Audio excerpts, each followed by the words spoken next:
Bonjour, dans cette vidéo nous allons voir des exercices relatifs à la géométrie dans l'espace, touchant principalement des propriétés de parallélisme pour les classes de terminale S. Alors voilà le premier exercice. Il s'agit de deux droites qui sont placées dans un cube, tel que T soit au milieu de cette face-là. Les deux droites c'est AT et EC, et on veut montrer que ces deux droites sont séquentes. Alors je vous laisse réfléchir un peu.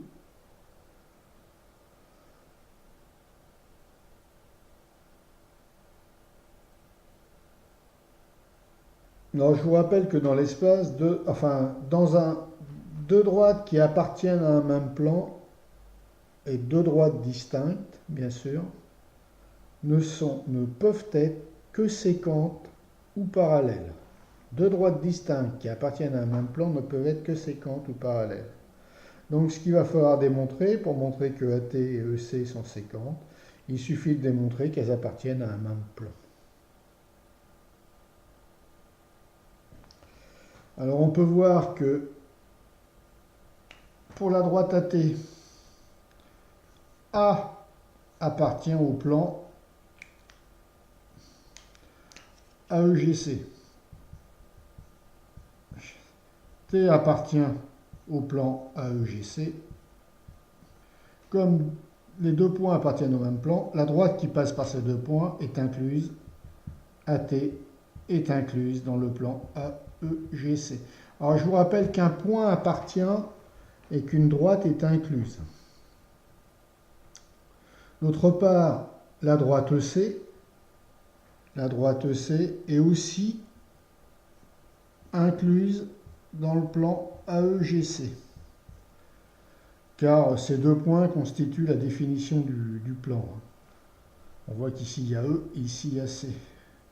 Donc la droite EC est bien incluse dans ce plan. Comme les deux droites sont incluses dans le plan et ne sont pas parallèles, alors ces deux droites sont donc coplanaires. AT, excusez-moi, ATEC, coplanaire. Coplanaire. Elles ne sont pas parallèles, donc, comme elles sont distinctes, elles sont obligatoirement séquentes. Entraîne séquente car non parallèle. Voilà comment on a montré que la droite les droites AT et EC sont séquentes, car elles appartiennent à un même plan. Maintenant, nous allons traiter un autre exercice, toujours sur une base de même figure, c'est-à-dire un cube. Alors, je vais vous donner l'énoncé.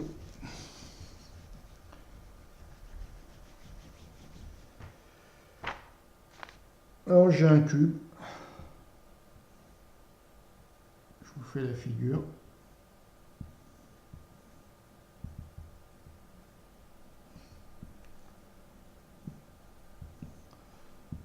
Alors, toutes les arêtes sont égales, bien sûr. Je ne dis pas que mon dessin est parfait. Voilà.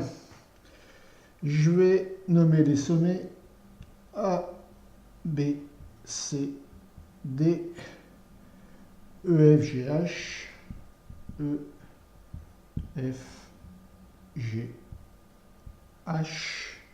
Et je vais placer un point M, milieu de H, M, milieu de H, un point N, milieu de FD, en fait au milieu de la face. Hop, hop. Et un point H tel que,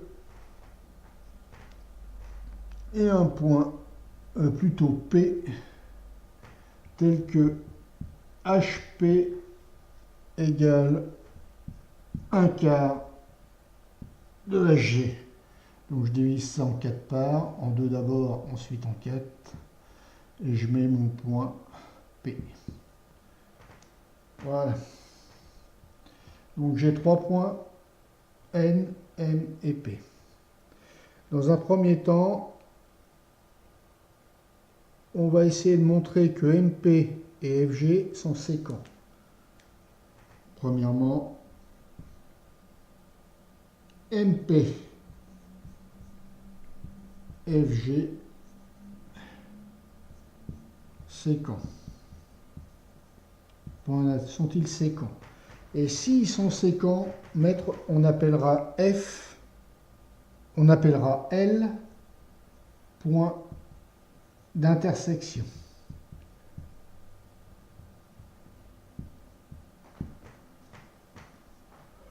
Alors comment dessiner ça?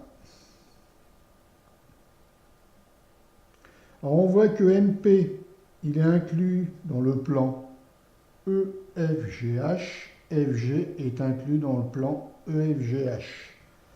Deux droites qui appartiennent à un même plan, qui sont distinctes, sont soit parallèles, soit séquentes. On voit que MP n'est pas parallèle à FG, donc elles seront séquentes. Pour faire le point d'intersection, il suffit de prolonger d'abord la droite FG du côté de G. Et après, on va faire la droite MP qu'on va prolonger ici. Et on aura le point L. Point d'intersection donc de FG et de la droite MP. La droite MP, on peut la poursuivre ici. Et la droite FG, on va la poursuivre de l'autre côté. Comme ça. Ça, c'est les arêtes. Hein. Ça, c'est l'arête du cube. Et ça, c'est une droite qui passe à l'intérieur d'une... Enfin, pas à l'intérieur, mais à la surface. Sur cette face-là. EFGH. Alors voilà, on a trouvé l'intersection et on l'a marqué CL. Ensuite, deuxième question. On admet que LN est séquente à CG. Alors on admet, il n'y a pas à démontrer. Hein. Deuxième question. La droite LN séquente à la droite. Je mets mes lunettes. CG en T. Alors on va tracer ça. LN, LN séquente à quoi? À CG. À CG. LN séquente à CG.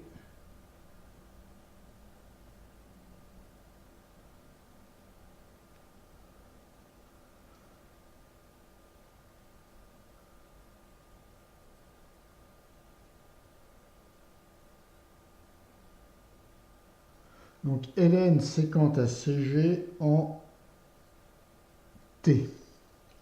Alors je trace la droite LN.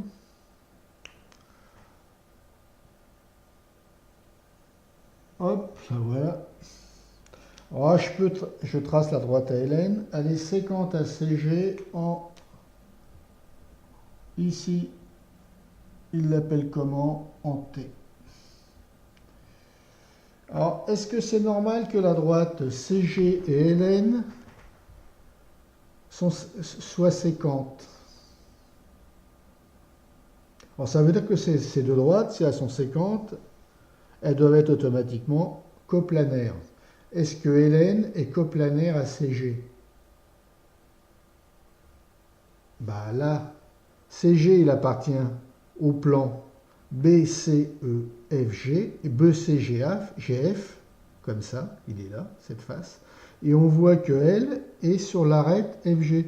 Donc elle appartient aussi au plan. Donc N appartient aussi au plan FGCB ou CGFB, à ce plan-là. Donc L et N appartiennent à ce plan-là. Donc les deux droites sont incluses dans ce plan. Donc automatiquement,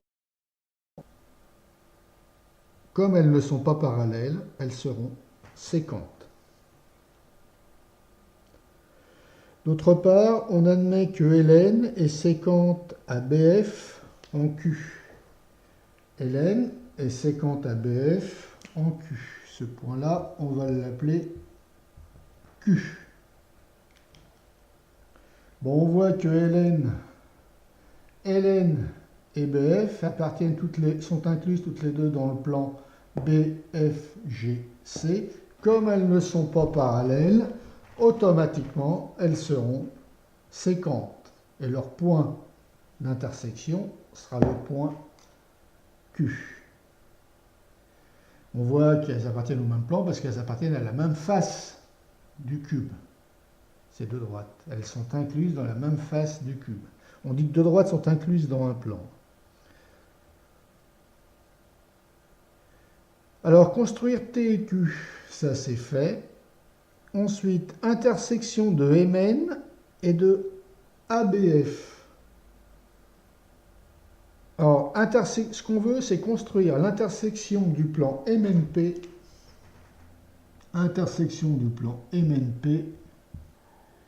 et du plan ABF. Alors, le plan MNP, MNP et ABF.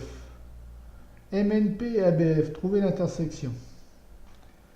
MNP, ce qui appartient au plan MNP, déjà, MP, il y a le point L qui est sur la droite MP, donc il est inclus dans le plan MNP.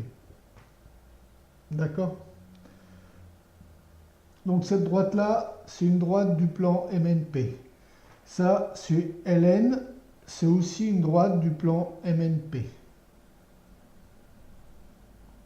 D'accord? Parce que L appartient au plan, N appartient au plan MNP.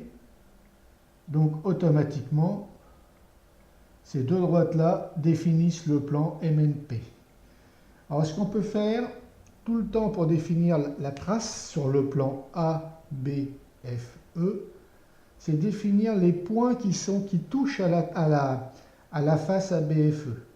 Alors pour ce faire, ici on a le point Q qui est défini par l'intersection de la droite Ln avec la droite FB, celle-ci est incluse dans le plan EFBA. Un autre point d'intersection du plan MNPQ, c'est celui-ci, avec le plan. Voilà, ça,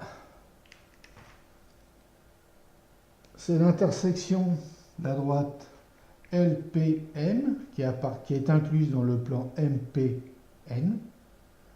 Et là, c'est le point d'intersection avec le plan ABFE, avec l'arête. D'accord? Maintenant, on a le droit pour retrouver l'intersection du plan MNP, qui est là. Enfin, si je le fais ici, je vais le faire en petit trait.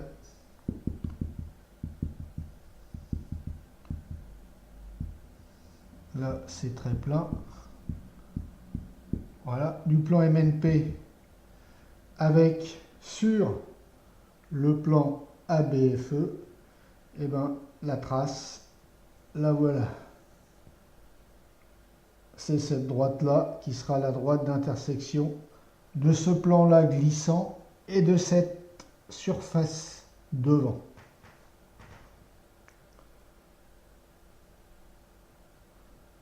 Alors c'est simple pour ça, il suffit de tracer les points d'intersection du plan MNP avec le plan ABFE.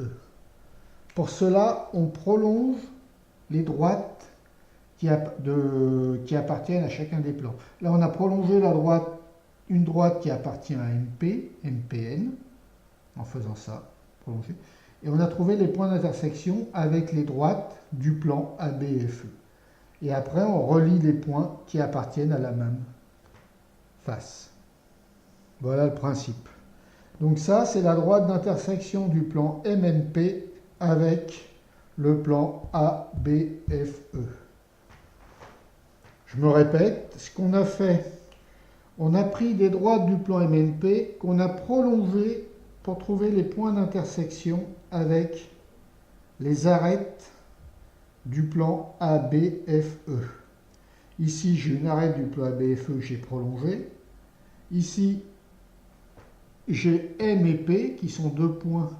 Alors, ça, c'est une arête qui appartient à ce plan supérieur où M et P est situé. Donc là, cette droite-là et cette droite-là sont séquentes. Elles sont sur le plan du dessus. Automatiquement, on aura le point d'intersection. Bon, ce point appartient au plan MMP, appartient au plan ABFE, donc c'est un point d'intersection des deux plans. Il suffit de trouver un autre point d'intersection des deux plans, c'est pareil. Je prends une droite du plan MMP qui est séquente avec une arête du plan ABFE. En voilà une. L'arête, c'est en Q. Pourquoi? Parce que ces trois points-là appartiennent à cette face.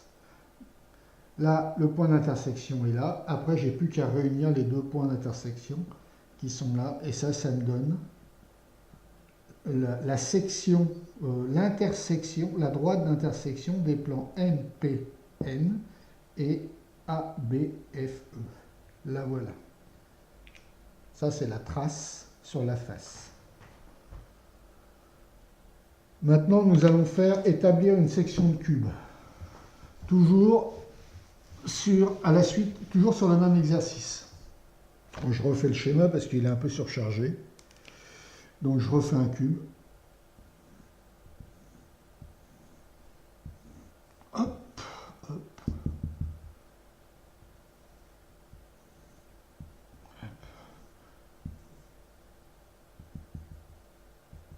À peu près correct. Je replace mes points. MP. P un quart. Et N au centre. Et maintenant, je vais faire la section du cube. Alors déjà, je n'ai le droit de rejoindre que deux points qui appartiennent à la même face. Bon, les faces, je vais les nommer. C'était A, B, D, C, E, F, G, H. M et P appartiennent à la face E, F, G, H. Donc, je peux les rejoindre par la même droite. Voilà. Et je les prolonge pour trouver les intersections avec les arêtes. Intersection avec cette arête. Intersection, hop, hop, hop, pas très bien fait, avec cette arête ici. D'accord ?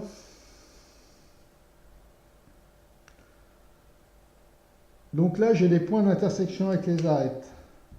Donc ici, ces points-là, ils ont une particularité. Ce point-là, il appartient à la face du dessus, mais aussi à la face latérale, AEFB, cette face-là. Donc on pourra tirer une droite avec un autre point de cette face, qui sera un point, il faudra que ça soit un point il faudra que ça soit un point du plan MPN qui appartienne à cette face-là. Bon alors, ce point-là, il appartient à cette face-ci, puisqu'il est sur l'arête FG. FG, elle appartient à ce plan-là, le plan du dessus, et le plan latéral ici. Donc ce point-là et ce point-là appartiennent à la même face. On peut faire une droite. Voilà. Ça nous donne ici une intersection avec... Alors ce point-là, il appartient à cette face-là, mais aussi à cette face-là. On voit qu'on peut regrouper ces deux points-là, tirer une droite passant par ce point-là et ce point-là, puisqu'ils appartiennent à la même face. Automatiquement. Voilà ce qu'on peut faire. Donc un autre point, et là on peut réunir ces deux points-là par une droite, puisqu'ils appartiennent tous les deux à la même face, la face du fond. Voilà. Et ces points-là, ce point-là, est-ce qu'on peut les réunir? Non, ils n'appartiennent pas à la même face. Le N, il appartient à la face F, B, C, G. Et le point P, il appartient à la face H, G, C, D, là. Donc, lui, il est derrière, celui-là est là, on ne peut pas les réunir. Mais par contre, ce qu'on peut réunir, c'est P et ce point-là, qui appartient à cette face-ci et à cette face-là. Donc, un point sur une arête appartient toujours à deux faces. À deux faces. Et les sommets, eux, ils appartiennent à trois faces. Celle-ci, le G, par exemple, il appartient à la face du dessus, latérale et latérale de derrière. Ce point-là, il appartient qu'à deux faces, celle-ci et l'autre de derrière. Bon, P et ce point-là appartiennent à la même face, donc on peut les réunir. Voilà. La section du cube est ainsi faite en prolongeant les droites formées par deux points qui appartiennent au même plan. Alors, deux points qui appartiennent à la même face, on peut les regrouper par une droite. On peut leur faire passer une droite. Et voilà comment on fait. Là, c'est notre droite. Là, c'est notre plan. La section du plan qui nous intéressait. D'accord? Je n'ai fait que prolonger mes droites et faire passer des droites par les points qui appartiennent à la même face, qui appartiennent au même plan. Tout point appartenant à deux points qui appartiennent à un même plan, on peut lui faire passer une droite. C'est ce que j'ai fait. Et j'ai fait des extensions de droite jusqu'à l'intersection des arêtes, parce que ces points-là, ces points d'intersection avec les arêtes, appartiennent à deux plans. Donc après, je peux les faire rejoindre à d'autres points du plan qui appartiennent aussi au même plan. Voilà, voilà pour cet exercice. On en fera d'autres hein, dans les exercices suivants. Et maintenant, un dernier.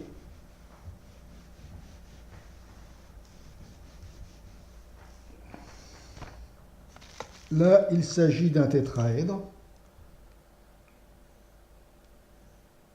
à base rectangulaire. Voilà. A, B, C. Là, je vais mettre S, le sommet. E ici. Et je vais refaire rejoindre chaque arête. Hop. Ici, c'est très plein. Voilà ma perspective. Ici, au centre, j'ai O. Ici, j'ai O. Je pense que la base est carrée. C'est une base carrée, donc ces deux longueurs-là sont égales. Et ici, dans la verticale, SO, j'ai ce qu'on appelle D. Ici. Ici, j'ai le point O. Alors, ce que je veux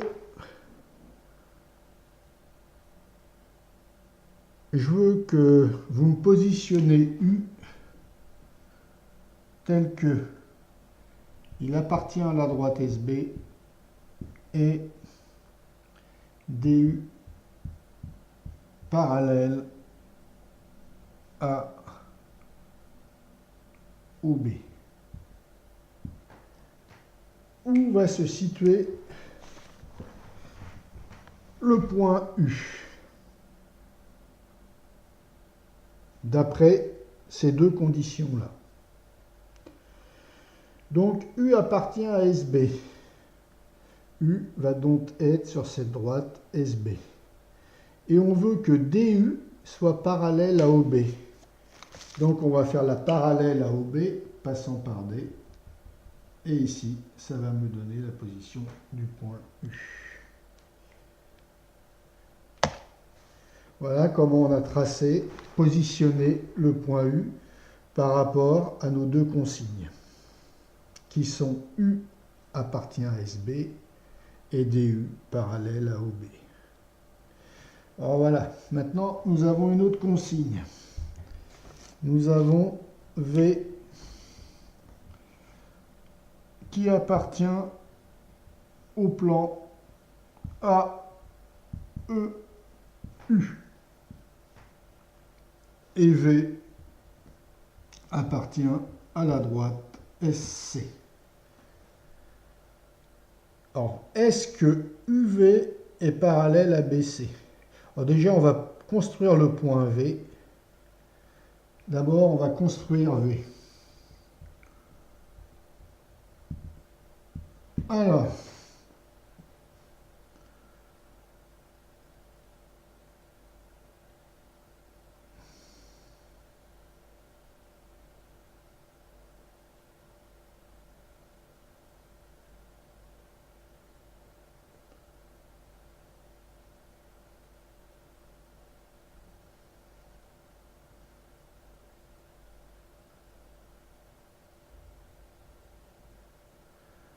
là, j'ai le plan, et on va essayer de tracer le plan AU. Je vais le tracer en rouge. Donc il y a AE dedans, la droite AE,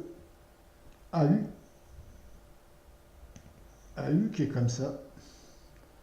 Et là, il y aura certainement, et on va tracer l'intersection, V appartient à SC. V, il est sur cette droite-là. Alors, là, je vais avoir l'intersection de deux plans avec deux parallèles.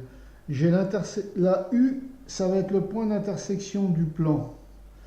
Là, on va appliquer ce qu'on appelle le théorème du toit. Ça veut dire le théorème du toit, il faut partir de deux droites parallèles, et trouver les plans qui vont jusqu'à la droite d'intersection. Et je saurai que la droite d'intersection, elle est parallèle aux deux parallèles rouges que j'ai trouvés là. La droite d'intersection, elle sera en vert. Elle sera parallèle aux deux droites parallèles qui étaient là. Ici, ici. Alors, ce qu'il va falloir que je trouve, déjà, c'est les deux plans qui se coupent en U. Et ben, je vois qu'il y a un premier plan, ça va être SBC, le plan SBC et AEU. AEU sont séquents en U. Maintenant, il va falloir que je trouve deux droites parallèles, une droite dans SBC et une droite dans AEU qui sont parallèles. Et bien, dans SBC, j'ai quoi comme droite qui est parallèle à une droite du plan AEU? Ben, dans SBC, j'ai BC. Ici, j'ai la droite BC dans ce plan-là. Et dans le plan AEU, j'ai la droite AE. Et j'ai BC parallèle à AE. Comme U, c'est un point d'intersection, la droite d'intersection va passer par U des deux plans. Et elle va être parallèle au plan. Elle va être parallèle aux droites BC et AE. Donc là, voilà, je fais la parallèle à BC ici et j'obtiendrai le point U. Voilà sa construction. D'accord? Je me répète, il a fallu que je trouve les deux plans séquents qui ont pour intersection U. Alors, un premier plan, c'est AEU, AEU en biais, comme ça. Et le deuxième plan qui a pour intersection U, c'est SBC. Donc, ces deux plans sont séquents. D'autre part, deuxième intervention, il faut que je trouve deux droites parallèles. Une droite dans le premier plan, une droite dans le deuxième plan, et que ces deux droites obtenues soient parallèles l'une à l'autre. Alors, je vois que dans le plan AEU, c'est AE. AE est parallèle à la droite BC qui appartient au plan SBC. Donc, dans le plan SBC, j'ai BC. Dans le plan AEU, j'ai AE avec BC parallèle à AE. Donc, pour construire le point U, ben je sais que la droite, pour construire le point V plutôt, je sais que la droite d'intersection, là, doit être parallèle à ces deux droites, à BC et à E. Donc là, voilà, je la trace parallèle. Et ça me donne la droite d'intersection des deux plans, et je sais qu'à l'intersection de ces deux plans, j'ai le point V aussi. Voilà, qui appartiendra à S, à la droite SC. Voilà comment j'obtiens le point V. Par la création d'une droite d'intersection et l'intersection avec la droite SC, puisque V appartient à la droite SC. Voilà, et ça c'est l'application du théorème du toit. Alors je vous répète que pour appliquer le théorème du toit, il faut quoi? Deux plans, et dans chaque plan, deux parallèles entre elles. Ces deux droites-là, elles devront être parallèles entre elles, et ça nous permettra de définir la droite d'intersection qui aura une direction parallèle aux deux autres. D'accord? Il faut toujours, ça sert à construire la droite d'intersection, uniquement ce théorème-là. Voilà. Bon, voilà, je pense qu'on a vu un éventail d'exercices assez important. On va continuer à en voir dans l'orthogonalité avec des sections de plans, ce qui est assez souvent demandé au bac. Bon, je vous rappelle que ça, c'est des exercices du bac, hein, donc vous êtes bien prêt au bac. Alors, si toutes les explications vous ont plu, si ces vidéos vous ont contenté, si vous trouvez que l'explication était bien faite, eh ben, je vous invite à le partager avec vos camarades, et aussi de vous abonner rapidement, parce que pour l'instant c'est gratuit, ça ne le sera pas tout le temps, alors profitez-en. Et continuez à regarder nos vidéos sur cette chaîne. Je pense qu'il y aura tout le contenu d'ici le mois de décembre.